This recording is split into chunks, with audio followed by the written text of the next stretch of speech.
Hello, I am Dr. Brittany Panico. Welcome back for another episode of Back to School Basics.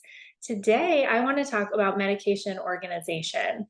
So, if you are someone who is going to college, grad school, or you're just moving out of the house for the first time and starting to navigate how to deal with medication and how to store and handle your medication in an effective way that helps keep you compliant and on schedule, and also how to make sure that you're keeping your medication safe from pets, potentially other people who might share your household, and any kind of prying eyes. If you're somebody who wants to keep your medication history and issues private, then that is totally your um, call, and I can help you navigate that on today's episode. So, as we talk about managing medication, specifically for people with autoimmune conditions or a chronic condition where you're refilling medication month after month, one of the best and easiest ways to make sure that you're not missing any doses or getting and skipping any of your refills is setting yourself up for a 3-month supply. So your doctor or healthcare provider can provide 90 days of medication to you that you can fill either through a mail order pharmacy and have it delivered, or fill that at your local pharmacy, most likely. So asking for a 90-day supply is a great way to make sure that you're not skipping doses in between that time that you find you have to go to the pharmacy. So specifically for busy students, I really recommend 90-day supply because it makes it sort of divisible into quarters, right? We can kind of think about it on our school schedule and help just keep you on track for success for taking your medication every day. Another way to help manage your medication is by setting an alarm on your phone or some other kind of device that you regularly check. So you don't want to be setting something that you're going to ignore. So I recommend setting something that you're going to pay attention to, and whether or not that's taking your medication one time a day or twice a day. And associating taking your medication with a habit that you already do, like brushing your teeth, makes it really easy to combine those habits together. So that way, if you're in a rush and trying to get out of the house or apartment really quickly, you don't forget because it's already set up to be part of that habit. So scheduling your medication with timers or reminders and combining it with a habit that you already do can make managing the time of day that you take your medication much more manageable and doable. Understanding whether or not to take your medication with or without food is very important. So if you combine it again with a meal, or if you're able to take it on an empty stomach, can also determine at what point in the day you schedule your medication. If you're not somebody who eats breakfast at a regular time, or not somebody who consistently eats dinner at a regular time, it may be a little more challenging for you to take your medication with breakfast or dinner. Therefore, you have to come up with a plan so that you have a snack, that you have a couple of crackers or a piece of fruit or something that you have on hand that you can take your medication, take a few bites to eat, and then be on your way. Other ways to help manage medication, if you're on an injectable or what we call biologic prescription that has to be refrigerated. So taking care of your prescription is half of the battle.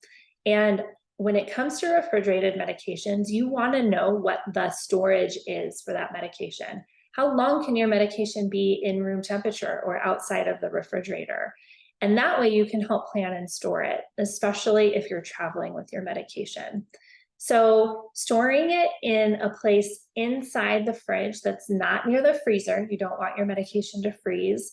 And if you store it on the door that you're opening and closing frequently, the temperature is going to be a little bit different than inside the refrigerator. So I recommend setting aside a little area that um, you just assign for medication and keep it inside of its box or container if possible. That way it does have another layer of protection. It's not just specifically exposed to the elements, and less likely that somebody's going to take it out and try to look at it and fidget with it. If it's in a sealed container and it's opened, then you know, I wasn't the one that opened this. Versus if it's something that has a cap that can be easily removed, you don't really have a way of knowing if somebody's been looking at it or not.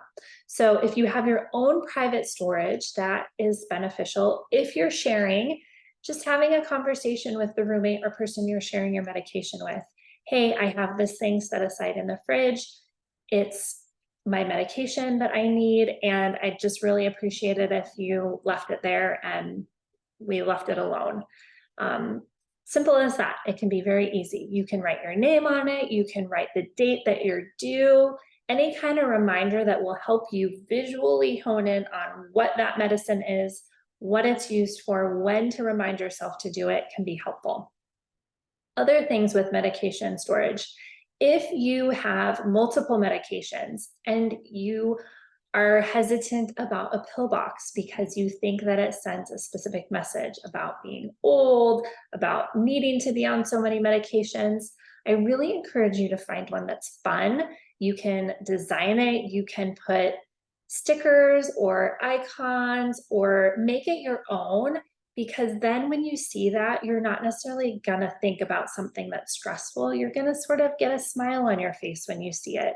So if you're into jewels, find something that again sparks your interest and decorate it so that it's appealing and it's your own, right? We identify with things that we make our own. So if you make that pill box or that container yours and make it fun and again encouraging, you can write encouraging phrases on there about, being responsible about your medication, about your health and wellness. That stuff is going to encourage you to take those pills that you put inside your box. And then also setting up a time each week that you organize your medication is so important. That way, are you due for a refill? Are you close to running out? What if you're missing doses? What if you skipped doses? You can see all of that right in front of you. So that's an easy way, again, to keep track of your medication. Other helpful things are have an accountability partner. If it's a friend, if it's a parent, if it's a sibling, if you need help, ask for help in a way that somebody else can be involved to help encourage you to take your medication.